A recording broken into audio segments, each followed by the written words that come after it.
Zee 24 तास एक पाऊल पुढे। पुणे पासपोर्ट कार्यालयातील अनागोंदीमुळे नागरिक प्रचंड हैराण आहेत। पासपोर्ट वेळेत न मिळाल्याने अनेकांना विदेशात जाण्यामध्ये अडचणी येत आहेत। या ठिकाणची असुविधा तसंच असुरक्षिततेच्या विरोधात पुण्यातील स्वयंसेवी संस्थांना अखेर पासपोर्ट कार्यालयासमोर आंदोलन करण्याची वेळ आली।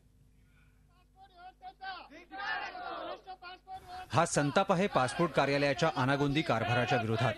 या ठिकाणी रोज अनेक लोक पासपोर्ट काढण्यासाठी येतात, पण पासपोर्ट काढण्यासाठी अर्जदारांना होणारा मनस्ताप या आंदोलनातून दिसतोय। कारण सुविधा या नावालाही या कार्यालयात नाहीत।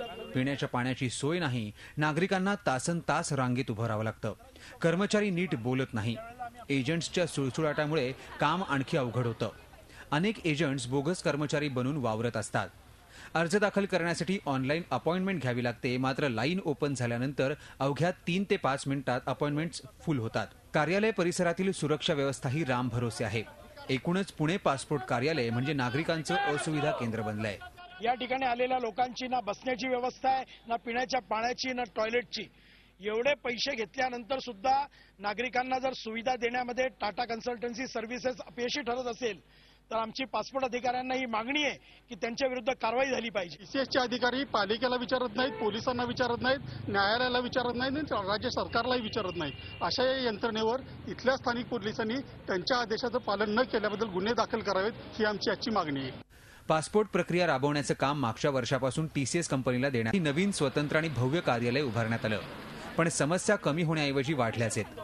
सध्या तरी आठवड्याभरात या समस्या निकाली निघतील असं आश्वासनच अधिकाऱ्यांकडे आहे।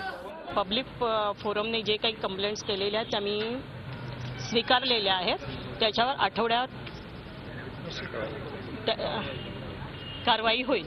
पुण्यासह सोलापूर, कोल्हापूर, सांगली, सातारा तसंच नगर जिल्ह्यासाठीचं हे विभागीय पासपोर्ट कार्यालय, त्यामुळे पुणेकरांपेक्षा जास्त त्रास बाहेरून येणाऱ्या लोकांना होतो।